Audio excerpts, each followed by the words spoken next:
The Yakuza boss came home thinking it would be just another night, but when he saw his daughter lying on the floor, covered in marks, the most feared man in Japan froze. But before I tell you this story, subscribe to the channel now for more videos like this one. Thomas Nightingale adjusted the knot of his black tie as his armored car navigated the narrow streets of London. The city's nightlights reflected on the darkened windows of the imported sedan. As the boss, supreme leader, of the Nightingale family, one of the oldest and most respected organizations in the syndicate. Saint Daudres interferen Twantindrand. Thomas had just sealed a historic agreement with the Sterling family in Edinburgh, ending a conflict that had lasted for generations. "We've arrived." "Mr. Nightingale," announced his driver and bodyguard, Kevin, a man of few words and eloquent scars. Thomas observed his traditional residence through the window. The mansion, situated in an exclusive neighborhood, blended modern architectural elements with the sobriety of British tradition. The red lanterns adorning the main gate were strangely still, not dancing with the night breeze as usual. The silence that enveloped the property caused him an inexplicable unease. "It's too quiet," Thomas murmured, adjusting the gold watch on his wrist. His traditional body art, a dragon coiled around a samurai, peeked discreetly from beneath the cuff of his white shirt. Normally, at this hour, his 7-year-old daughter, Alice, would already be waiting on the porch, defying the rigid security protocols Thomas imposed on everyone. For her, and only for her, he made exceptions. "Check the perimeter," he ordered as he exited the vehicle, feeling the weight of the custom pistol under his jacket. The men in suits guarding the entrance bowed deeply. "Welcome back, boss," they greeted in unison. "Where is my daughter?" Thomas asked, not returning the greeting. "With the new nanny, Mr. Nightingale. As you ordered, they remained inside the house." Thomas frowned. He didn't recall giving such an order. The new nanny, Yvonne, had been hired only 3 weeks ago, after extensive background checks and seemingly impeccable recommendations. As he entered the residence, the scent of sandalwood incense, his late wife's favorite, filled the air. The waxed wooden corridors, usually noisy with Alice's quick footsteps, remained in a deathly silence. The walls displayed ancient paintings of knights and mountainous landscapes, ancestral heritage of the Nightingale family. "Alice?" Thomas called, his voice echoing through the empty corridor. No response. With silent steps, learned from years in the shadows of the British underworld, Thomas climbed the stairs leading to the second floor. Each step he took increased his apprehension. His instincts, sharpened by decades of surviving in a world where trust was a rare commodity, screamed at him that something was wrong. "Alice?" he called again, louder. Upon reaching the bedroom corridor, he noticed that his daughter's door was ajar. A faint light escaped through the opening. Gripping his pistol, Thomas approached cautiously.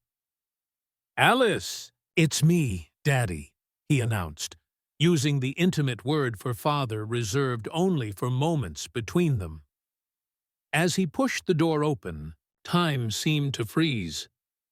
There, in the center of the room decorated with cherry blossoms and small plush knights, lay his daughter, fallen on the traditional mat. Her open eyes stared at the ceiling, and her small body trembled almost imperceptibly. Purple and reddish bruises marked her arms, exposed by her child's robe. A delicate trickle of blood ran from her nose. The scream that escaped Thomas's throat was not the roar of a syndicate boss, but the desperate lament of a father.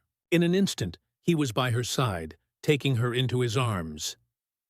"Alice!" "Alice? What happened? Who did this to you?" he asked, his voice choked, examining the bruises. The girl blinked slowly, as if emerging from a trance, and her eyes finally focused on her father's face. "Daddy," she whispered with difficulty. "I'm here, my treasure. Who did this?" "Tell me." "Yvonne," the child replied, her voice almost inaudible. She hit me when I didn't obey.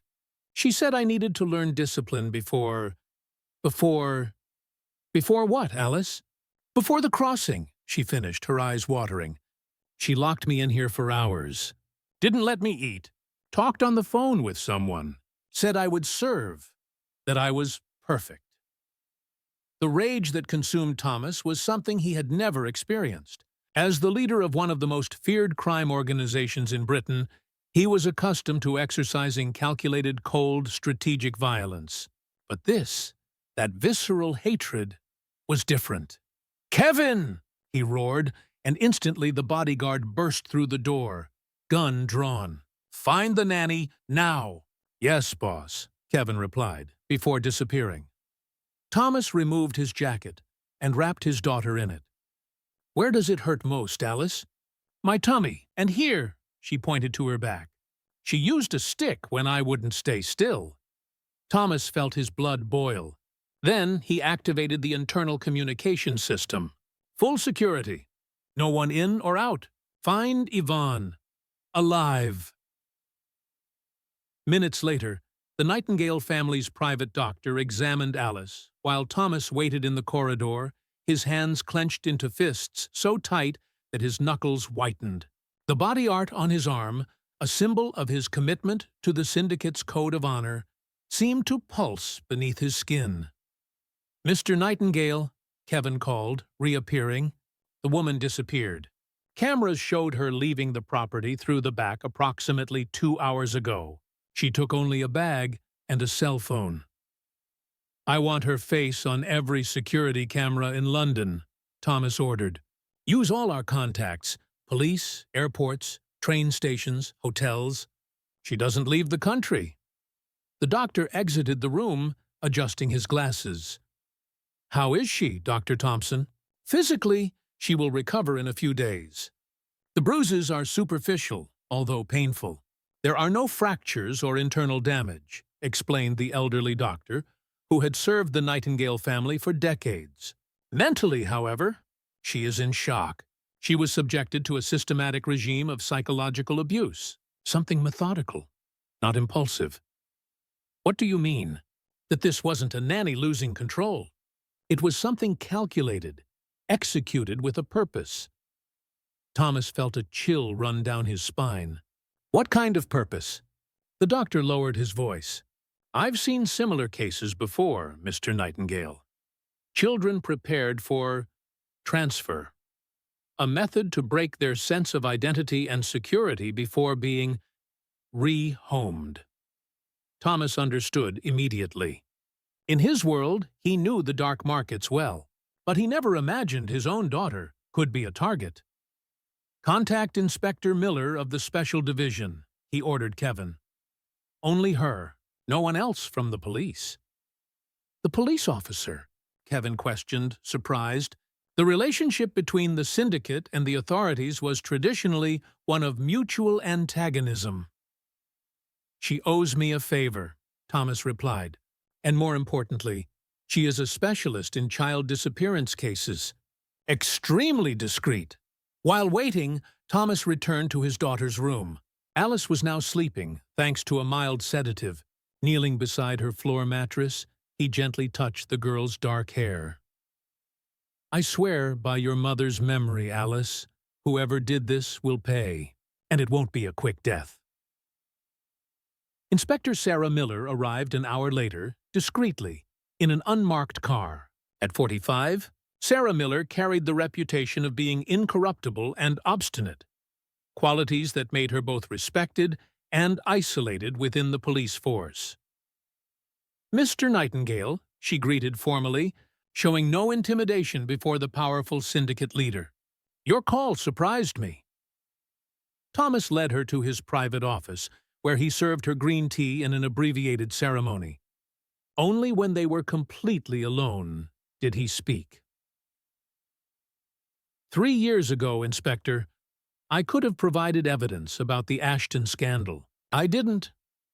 And that saved my career," Miller completed, sipping her tea. "Which doesn't explain why a syndicate boss calls me personally to his home in the middle of the night." My daughter was a victim of systematic abuse by a newly hired nanny. The woman disappeared, but before that, she was apparently preparing my daughter for some kind of transfer. Miller's expression hardened. Child trafficking. Precisely. And considering my position, I cannot simply file a police report. The underworld has its own laws, Mr. Nightingale. Why do you need the police? Because you know these predators better than anyone, Thomas replied, his eyes fixed on hers. The Birmingham adoption scandal, the Scottish Highlands girls case, the Victorian-era subterranean complex beneath London. You know them, their methods, their routes, their networks. Miller set down the cup. It's personal for you. I understand that. But what do I gain by helping a syndicate leader? Access to information the police would never have, resources the department doesn't possess. And Thomas opened a drawer, pulling out a folder. This. Inside were detailed documents about a human trafficking operation operating on the British maritime borders, something Miller had been investigating for months, without success. How did you get this? I have my methods, Inspector. And now we have a common interest. Miller flipped through the documents, her professional expression masking her shock. This is substantial. So, do we have an agreement? The inspector closed the folder. Parallel investigation. You provide me with what you have. I give you access to what I know, but with one condition. When we find those responsible, they face justice, not your particular version of it. Thomas smiled, a gesture that didn't reach his eyes. We'll see. In the days that followed, Thomas remained constantly by Alice's side, while the Nightingale family's network of informants worked tirelessly. Inspector Miller, in turn, managed to identify the fake nanny. Her true name was not Yvonne, but Hannah Todd, a known operative who had worked in similar schemes in Manchester and Bristol, always escaping before being caught. She's methodical, Miller explained, showing Thomas a dossier on the 5th day of the investigation. Her targets are always children from influential or wealthy families. She infiltrates as an employee, gains trust, and then begins the conditioning process. Conditioning for what? That's where it gets obscure. The children aren't simply kidnapped. They are prepared, psychologically molded. A specialized child therapist, discreetly brought in by Miller, worked daily with Alice. It was during one of these sessions that the girl began to draw. What are these drawings? Thomas asked, observing the papers scattered on the bedroom floor. Tunnels, doors, stairs, shadowy figures. A white circle, repeated often. Traumatic expression, the therapist responded. But there's something disturbing about them. How so? The precision, these spiral stairs, this tunnel with 7 doors, this repetitive symbol. They don't seem random. They seem real places. Thomas photographed the drawings and sent them to Miller. Hours later, the inspector returned with a grave expression. We need to talk. Alone. In the office, Miller spread several photographs across the table. These are locations where children have disappeared in the last 2 years. An abandoned temple on Dartmoor, an old railway station in the Peak District, a Victorian-era subterranean complex beneath London. Thomas compared the images with Alice's drawings. The similarity was undeniable. How would my daughter know these places? The question isn't how she knows them, Miller replied. It's why they made her know them. Mr. Nightingale, this isn't an isolated case. We are facing an organized network. And the white circle symbol, I've seen it before. Thomas looked more closely at the circular drawing, almost perfect, that Alice had repeated on several papers. The white circle, Miller continued, a name whispered in investigations of inexplicable disappearances, never officially confirmed, always on the margins of reports. An organization specializing in selective trafficking. What kind of selection? Specific children, with specific profiles, for specific clients. The inspector hesitated. And with connections in high places. Thomas's cell phone vibrated. It was Kevin. "Mr. Nightingale, we found something on the nanny's cell phone." The device, located after intense searches, had been abandoned in a subway station. The Nightingale family's technical team managed to unlock it, revealing coded messages, deleted geographical coordinates, and a sophisticated tracker chip hidden in the battery compartment. She wasn't just an operative, Thomas concluded, examining the data. She was an evaluator, a recruiter.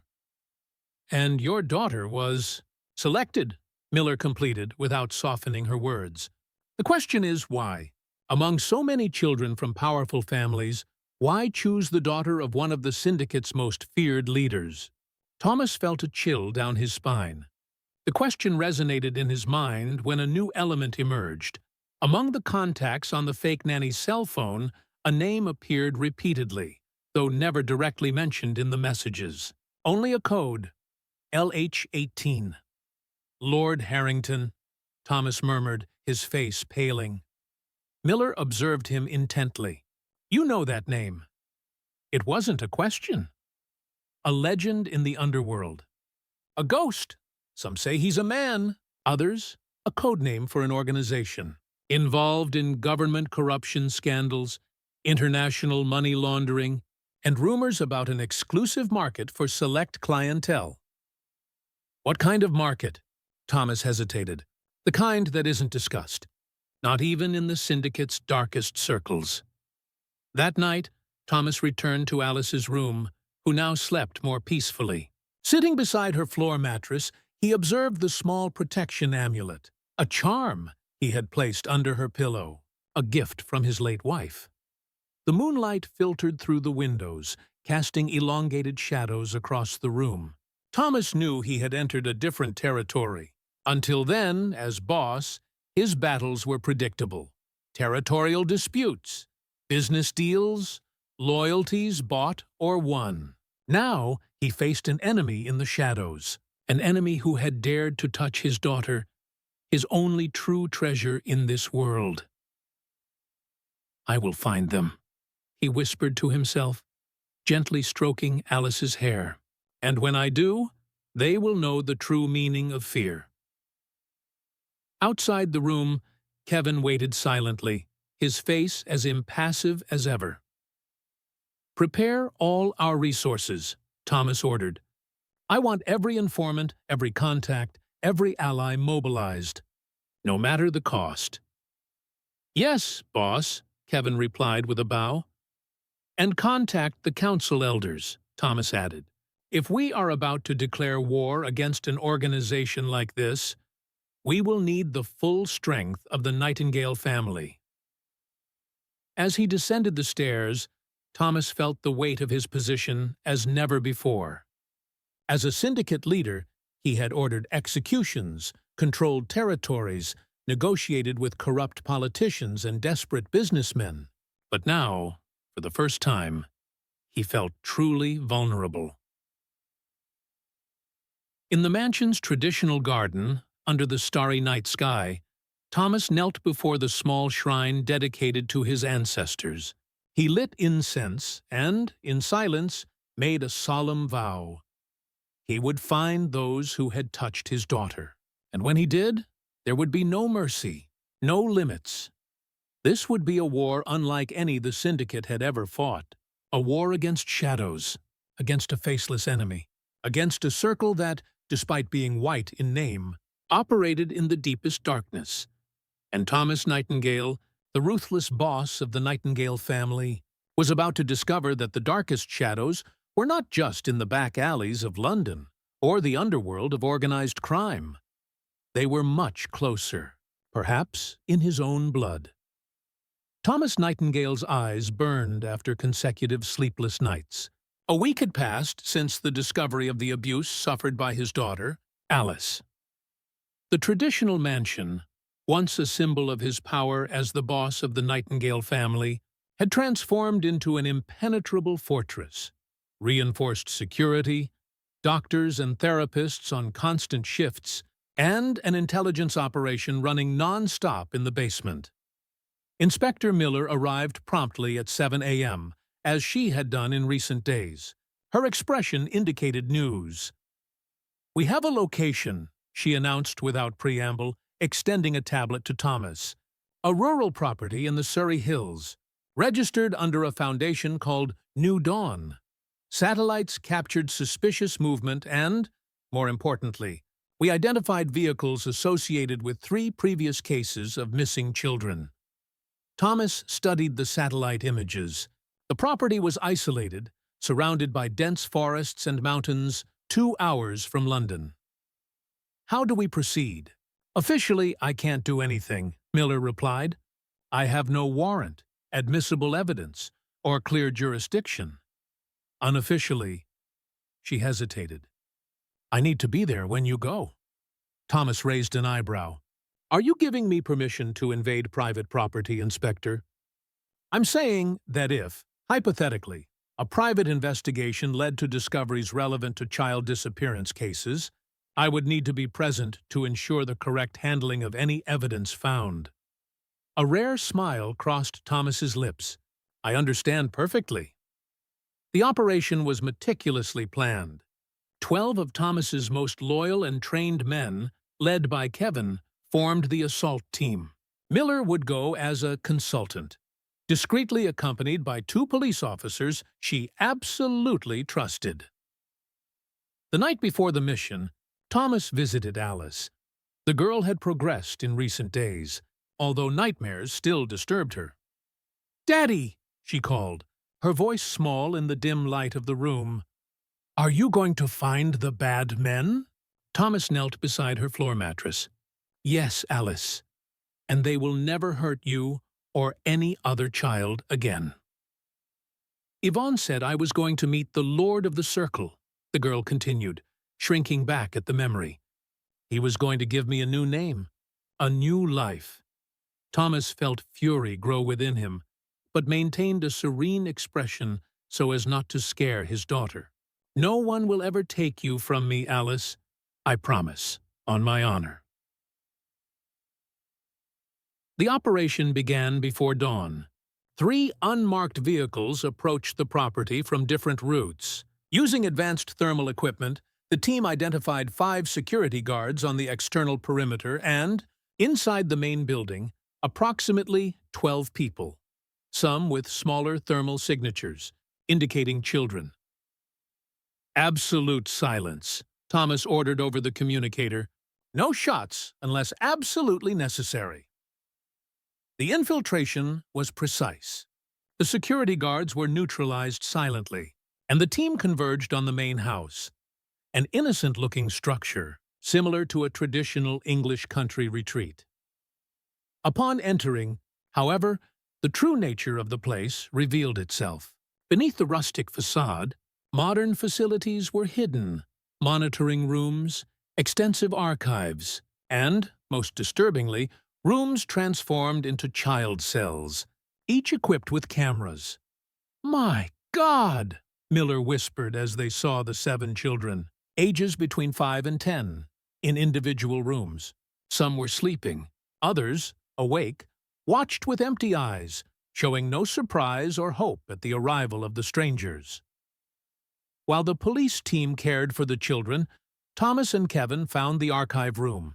Thousands of meticulously organized documents, detailed behavioral profiles, falsified medical histories, forged passports, and, most alarmingly, coded adoption contracts with exorbitant values attached.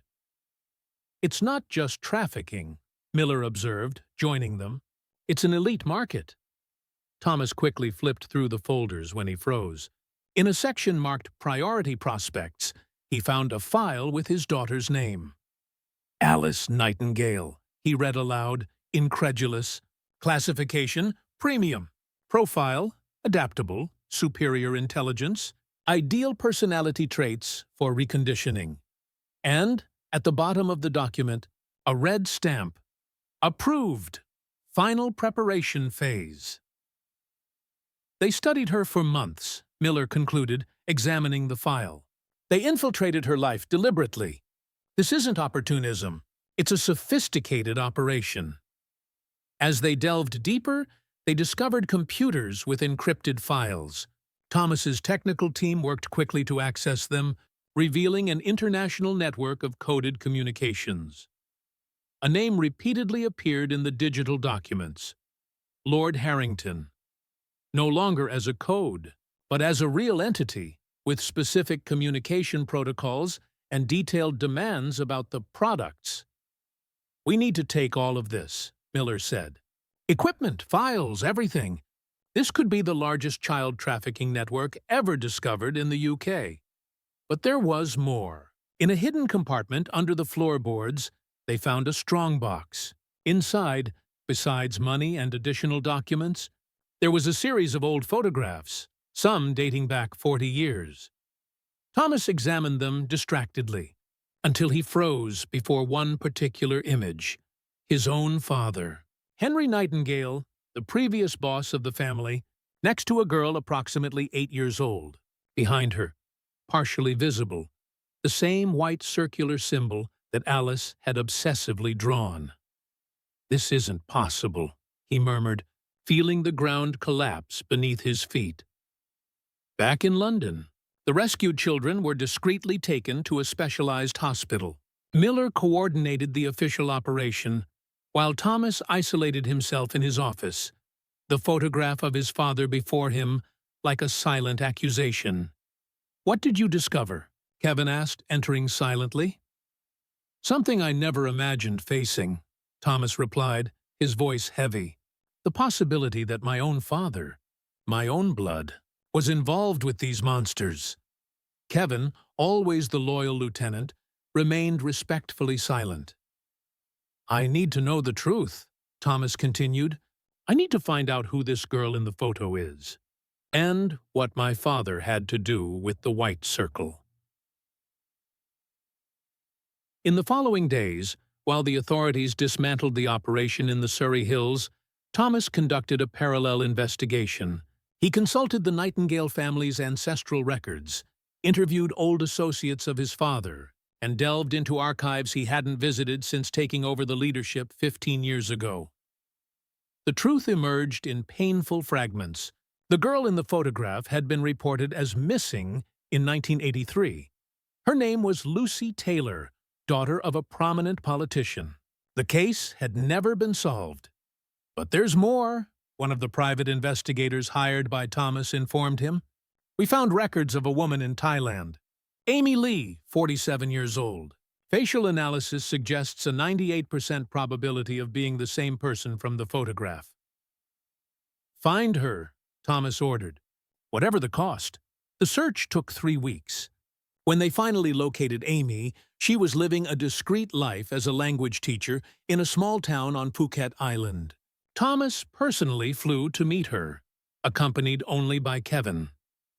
The meeting took place in a simple house, surrounded by tropical vegetation. The woman who received them showed the marks of time on her face, but her eyes held the same frightened expression as the girl in the photograph. "I knew someone would come one day," she said in perfect English, serving green tea in simple cups. "I just didn't expect it to be his son." "So you know who I am," Thomas concluded. "I'd recognize the Nightingale family crest anywhere," she replied, indicating the discreet ring on Thomas's finger. "It was the last thing I saw before I left the UK. Forever." In the following hours, Amy revealed a story that shattered Thomas's last certainties. She had, in fact, been kidnapped in 1983, but not for a common fate in the black market of human trafficking. She had been taken to an adaptation house, a euphemism for facilities where children were systematically reconditioned, their identities erased, their wills broken. "The White Circle wasn't just an organization," she explained. "It was a philosophy, the idea that certain children with specific characteristics could be reshaped, transformed according to the needs of the patrons." "And my father?" Thomas asked, fearing the answer. Your father wasn't just an associate, Amy replied, her eyes fixed on his. The Nightingale family was one of the pillars of the operation. The syndicate provided protection, safe routes, false documentation. In return? In return for what? Thomas insisted when she hesitated. In return for preferential access, influence, and the guarantee that certain children would be sent to specific families. Families that needed heirs with particular talents. The implication hit Thomas like a physical blow. Are you suggesting that— I'm not suggesting anything, Mr. Nightingale. I'm just telling you what I saw and lived. What I know is that the White Circle has existed for much longer than anyone suspects, and its operation goes far beyond common trafficking. It's about creating controlled bloodlines, influential positions occupied by carefully selected and conditioned people from childhood. Thomas tasted the bitter bile. How did you escape? I didn't escape, she replied, a sad smile on her lips. I was graduated. I fulfilled my designated purpose, and when I was no longer useful to the system, I was given permission to retire far from the UK, under the condition of absolute silence. She paused, studying Thomas's face. But since I learned of your daughter's birth, I've been watching, waiting, fearing. What does my daughter have to do with this? Thomas asked, his voice dangerously controlled.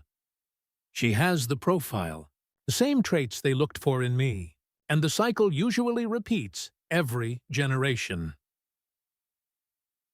Back in the UK, Thomas felt torn between devastating anger and a chilling determination. Although his father had been dead for 15 years, other senior members of the Nightingale family remained. Uncles, cousins, council elders. If Amy was telling the truth, some of them would know. Some of them could be involved. The decisive blow came through Miller.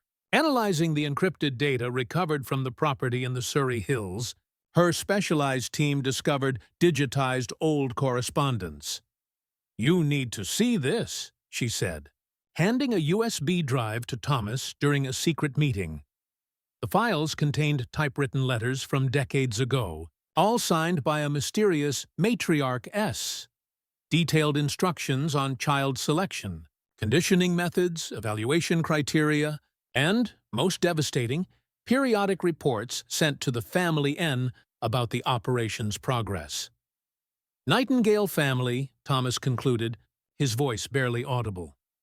There's more, Miller continued. We identified the Matriarch S, Susan Nightingale, your great-aunt. Thomas closed his eyes. Susan, his grandfather's younger sister, respected as a family benefactor, famous for her contributions to orphanages and children's causes, an almost mythical figure in the Nightingale lineage, who had passed away just 3 years ago, at 92. She built all this under the guise of charity, Thomas murmured. A perfect system. While the Nightingale family grew in power through traditional syndicate activities, she operated in the shadows, building a much more insidious network. Miller observed him with compassionate eyes, something rare in her usually severe countenance. What do you intend to do now? Thomas's answer was to convene an extraordinary meeting of the Nightingale Family Council, something that hadn't happened for decades. In the ancestral halls of the organization's main complex, the 9 most powerful members of the hierarchy gathered, all elderly men with decades of service to the family. Something disturbing has come to my knowledge, Thomas began, his voice echoing in the traditional hall, an operation called the White Circle, a specialized child trafficking network operating under our protection for generations. The silence that followed was revealing. No immediate denial, no genuine shock, only cautious glances exchanged among some of those present. I see it's not news to everyone, Thomas continued, his voice now dangerously calm. So I ask directly, who in this council had knowledge of this operation?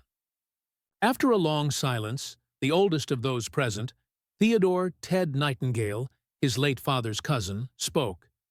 It's not that simple, Thomas. Certain alliances, were forged even before your birth. Traditions that sustain the family's prosperity. Traditions? Thomas repeated, his voice rising. Kidnapping children? Psychologically torturing them? Selling them like prized cattle? Is this tradition to you, Ted? You don't understand the complexity. I understand perfectly, Thomas interrupted, slamming his fist on the table. I understand that they tried to do the same to my daughter. My daughter! The silence that followed was sepulchral. This council has a choice to make, Thomas continued, regaining his composure. Completely reveal the family's involvement in this operation and help dismantle it, or face the consequences. Are you threatening your own ancestors, Thomas? Another counselor asked, his voice indignant. I am offering a single chance for redemption, Thomas replied. The Nightingale family has always operated according to a code of honor, however distorted it might be in the eyes of common society. But this, he pointed to the documents on the table, this has no honor. It is a perversion of everything we stand for. The meeting extended for hours. Some counselors denied knowledge. Others partially admitted it. Ted, finally, handed Thomas an object he carried with him, an old, ornate key. The abandoned sanctuary on Dartmoor, the old man explained, where it all began, where the original records remain kept. If you want complete answers, that's where you'll find them. The abandoned sanctuary revealed itself as a hidden structure in the mountains, accessible only through an ancient trail. Thomas, accompanied only by Kevin and, surprisingly, by Miller, who had insisted on coming unofficially, faced the arduous journey. The temple complex, seemingly abandoned, concealed a secret library within.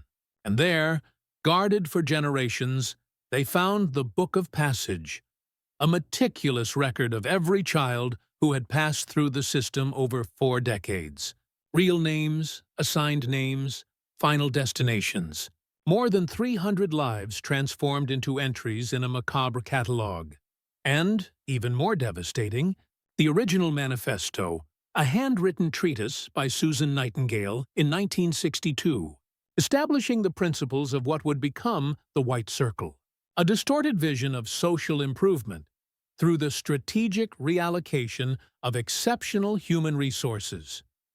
She saw children as pieces in a global chess game, Miller murmured, flipping through the manuscript, positioning them in specific families, specific institutions, to influence the future according to her vision. A vision shared by how many others? Thomas questioned, his voice heavy with disgust.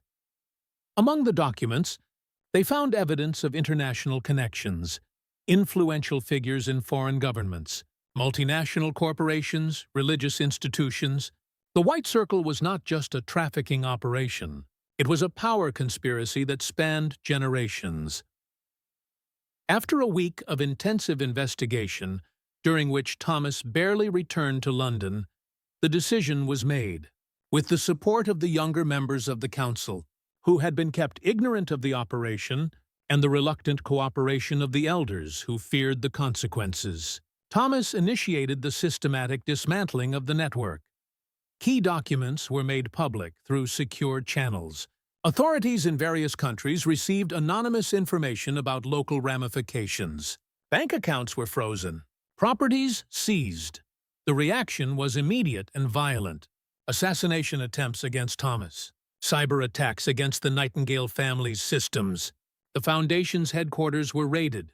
Documents destroyed. The White Circle won't fall easily, Miller warned, after another frustrated attempt on Thomas's life. Decades of power are not abandoned without a fight.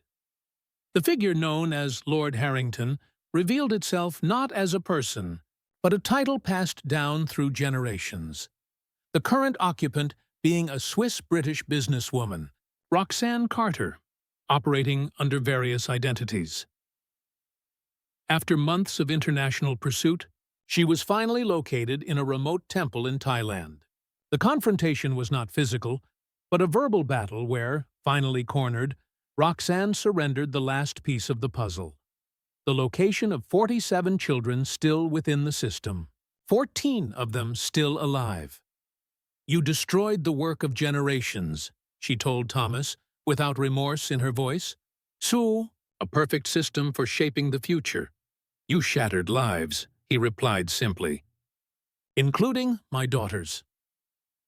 Before being taken by international authorities, Roxanne left an enigmatic note. "If the girl forgets my name, then it will all have been worth it." The subsequent trial in Brussels was described by the world press as the biggest humanitarian scandal of the decade. Members of the White Circle were identified in 17 countries. Powerful institutions fell. Fortunes were confiscated. And, most importantly, survivors could finally know their true identities. For the Nightingale family, the transformation was equally profound.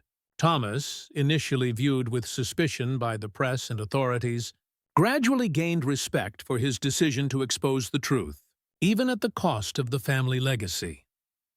The organization's former main headquarters, a historic complex in the heart of London, was converted into a rehabilitation and reception center for victims of human trafficking. A legitimate foundation was established, using resources confiscated from the White Circle to fund child protection programs. Alice, now 9 years old, 2 years after the incident, had recovered remarkably. Inspired by the woman who had helped her father dismantle the network, she chose for herself the name Clara, like Amy, who had adopted this name in her new life. During the center's inauguration ceremony, Clara Nightingale stepped onto the stage before dozens of other rescued children and declared in a firm voice, "Now I know who I am, and no one will erase that." Thomas watched his daughter with pride, aware that his personal transformation was as profound as hers, from ruthless boss to defender of a cause greater than himself. On the bronze plaque of the new institution, beneath the redesigned Nightingale family crest, now without the traditional syndicate elements, read in English, "Here was where everything hurt. Now is where everything begins." But even in victory, Thomas remained vigilant. New names emerged. New clues surfaced. The White Circle had been severely wounded, but decades of clandestine operation had created deep roots in global power structures. In his private office, now located on a discrete floor of the new center, Thomas contemplated a world map with colored markings, indicating known, suspected, and confirmed ramifications of the organization. Unfinished work, a responsibility that, ironically, he had inherited from his ancestors. Not their criminal empire, but the duty to undo the evil they had perpetuated. "We found 3 more children in Vietnam," Miller informed him, entering after a light knock on the door. Her relationship with Thomas had evolved into an improbable alliance between an incorruptible police officer and a former syndicate leader. Situation stable. Scared but physically well. There are indications they were reserved for some kind of ceremony that would take place next month. Thomas nodded gravely. "How? Continue." At night, after a long day of work, he returned to the new apartment where he lived with Clara, a modern and safe space, far from the oppressive traditions of the old family residence. The girl slept peacefully, without the nightmares that had tormented her for so long. Beside her bed, a colorful drawing. Herself, hand in hand with her father, in front of a building with many illuminated windows. In the sky, a large circle, no longer white, but colored like a rainbow. Thomas Nightingale, once the feared boss of the syndicate, now followed a different code. No longer the path of ancestral obligation, the traditional duty based on generational ties, but the path of human compassion, the empathy that transcends traditions and breaks cycles of darkness.